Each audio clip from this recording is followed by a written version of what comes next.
Vamos lá, pessoal. Esse é o terceiro vídeo da série que busca apresentar de maneira panorâmica as contribuições da CEPAL durante seus 5 primeiros decênios à criação de uma teoria e a compreensão dos elementos que norteariam a reprodução do subdesenvolvimento na periferia.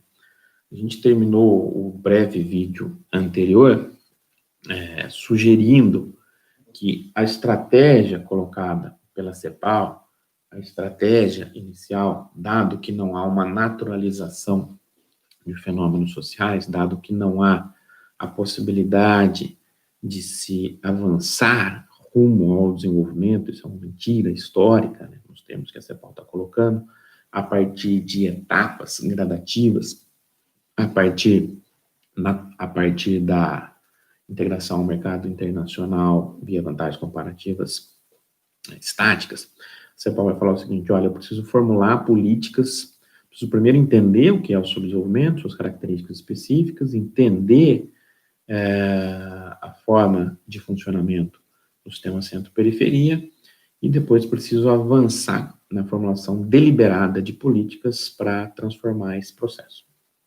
Ok, estou entendendo como um processo de transformação dinâmico, marcos cepalinos. A CEPAL vai falar: olha, o primeiro elemento que eu preciso entender é como transitar de um modelo de crescimento para fora para um modelo de crescimento para dentro. O modelo de crescimento para fora, muito baseado em integração na divisão internacional do trabalho, a partir do reforço das vantagens comparativas estáticas. Ou seja, a integração a essa divisão internacional do trabalho de forma hierárquica, de forma subordinada, hierarquicamente subordinada, como absorvedor do progresso técnico, como transferidor dos frutos do progresso técnico, como a gente já discutiu no primeiro vídeo, como um mercado para a manufatura dos países do centro, como alguém que não coordena o seu processo de transformação estrutural, como alguém que não comanda o seu excedente, como uma nação incapaz de integrar os nacionais, no sentido de reduzir a heterogeneidade. Então, eu preciso, como uma nação que não tem um mercado consumidor dinâmico de massas, a partir da integração do trabalhador, via aumento de produtividade, transformação estrutural e acumulação e reprodução do capital em escala ampliada num ciclo virtuoso. O centro seria o elemento fundamental para o dinamismo, esse crescimento voltado para fora, né? Depois de mais esse breve contexto, a CEPAL vai falar como que eu preciso reorganizar isso. Olha, reorganizar esse crescimento significa, de alguma maneira, romper com essa inserção subordinada. Romper com essa integração, a divisão internacional do trabalho, que reserva à periferia um papel hierarquicamente inferior. Como fazer isso? Você vai entender, olha, o processo de reconfiguração dessa inserção, que deve ser uma condição para se superar o subdesenvolvimento, ele passa a partir de uma reorganização do modelo de crescimento para dentro, e ele é viabilizado pela industrialização.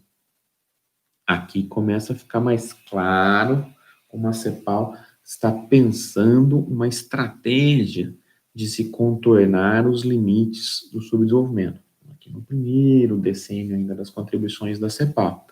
Depois esses limites vão se recolocar e vão ficar mais claros a profundidade, mais claros em sua profundidade.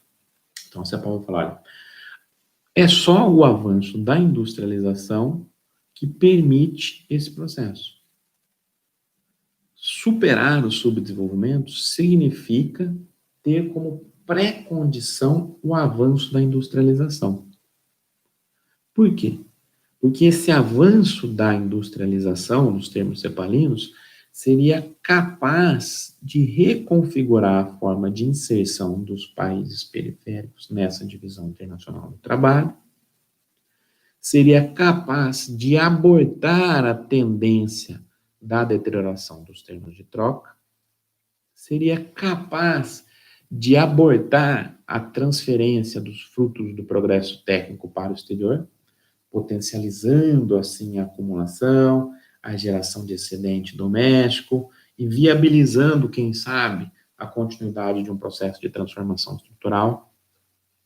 Então, todos esses elementos inerentes à industrialização seriam condições colocadas pela CEPAL para superar o subdesenvolvimento.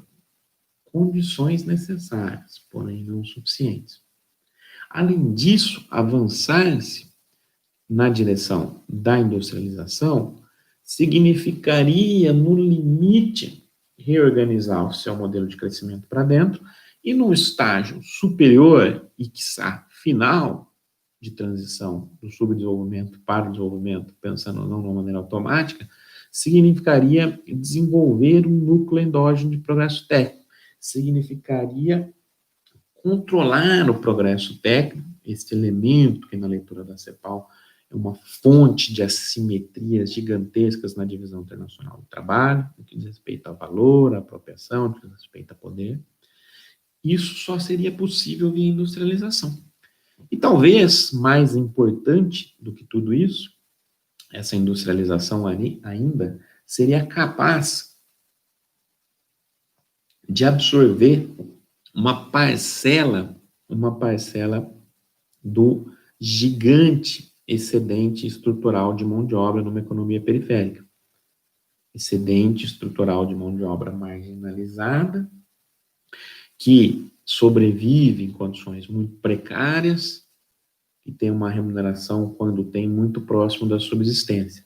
Então, seria uma forma, debate tradicional, pessoal, dos anos 50, sobre estratégias de desenvolvimento, de incorporar esse excedente de mão de obra num processo de urbanização, num processo de industrialização, um processo de complexificação das atividades econômicas e sociais.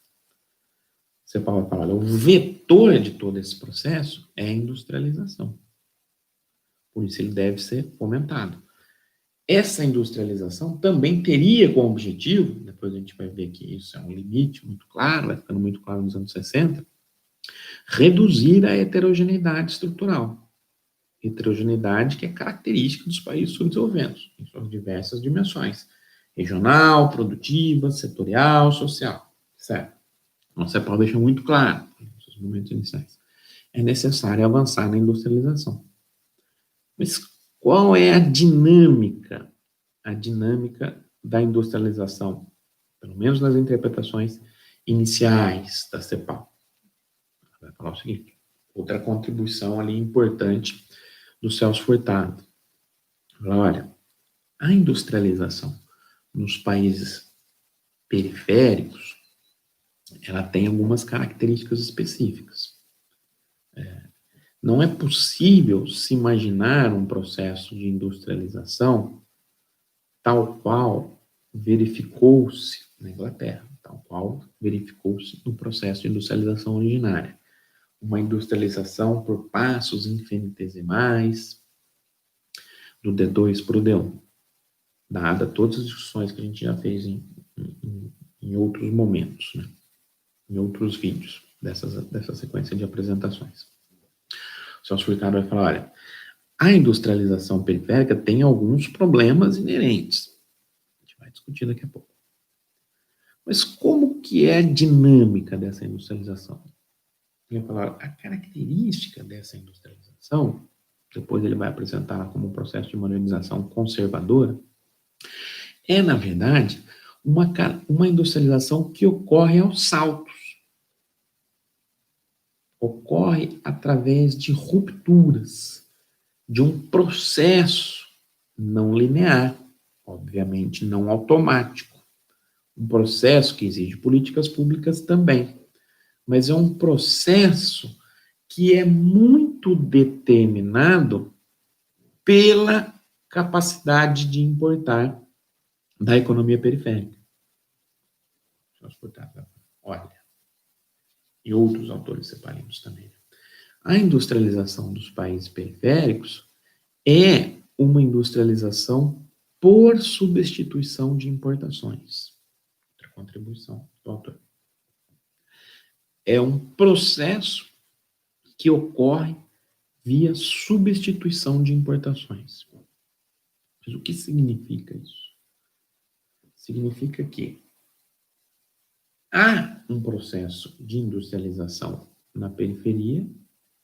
Claro, tem características muito específicas, em países muito específicos, onde eu já tenho uma massa de recursos acumulada internamente, onde eu já tenho uma elite com alguma capacidade de coordenar e capacidade política de coordenar esse processo, onde eu tenho efeitos multiplicadores maiores do trabalho assalariado. Isso é muito restrito, né? Nos países latino-americanos. Estamos falando aqui de Brasil, estamos falando de Argentina, estamos falando de México, com algumas nuances em termos mais avançados, perspectiva comparada a outros países, né? Uruguai também, no primeiro momento, né? Chile também, no primeiro momento. O Celso Furtado vai falar, olha, essa industrialização por substituição de importações significa o seguinte, como que ela ocorre? Eu tenho, de maneira esquemática, alguma incapacidade de pleno funcionamento da divisão internacional do trabalho, em alguns momentos. O que pode levar a essa incapacidade? Guerras, grandes crises econômicas, ou até mesmo a incapacidade do próprio país periférico importar, por escassez de divisas, fundamentalmente. Então, o Celso Furtado vai falar, a dinâmica é o seguinte, olha, eu tenho, em geral, um choque adverso. A lógica da industrialização por substituição de importações está muito vinculada a essa ideia, ainda aqui nos anos 50, dos choques adversos.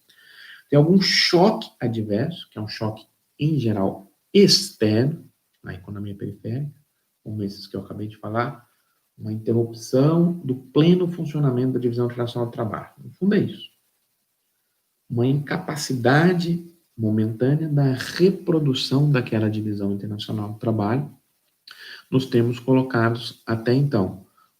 Essa divisão internacional do trabalho que relega um papel importador de manufaturas à periferia e uma inserção hierarquicamente inferior. No momento que eu tenho esse choque, uma incapacidade de importar dos países periféricos,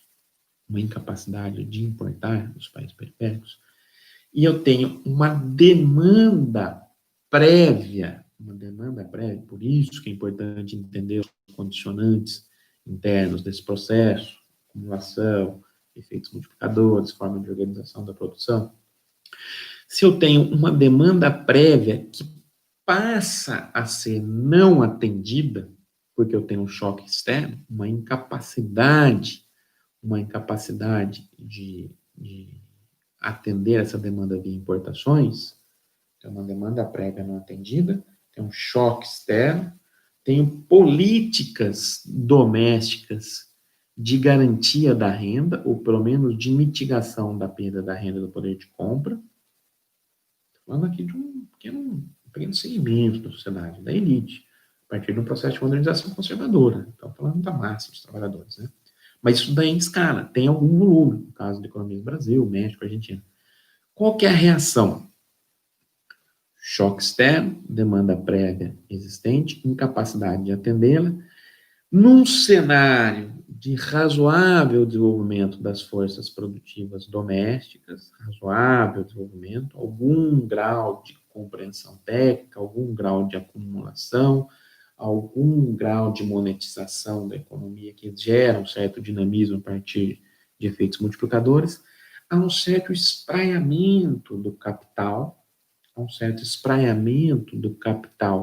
dos complexos agrários exportadores em direção à industrialização.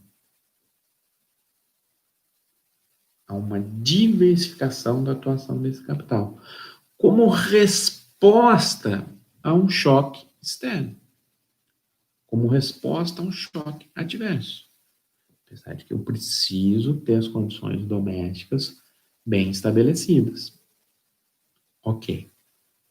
Tudo isso faz com que eu deixe de importar, dadas as condições colocadas, alguns produtos e passe-os a produzi-los domesticamente.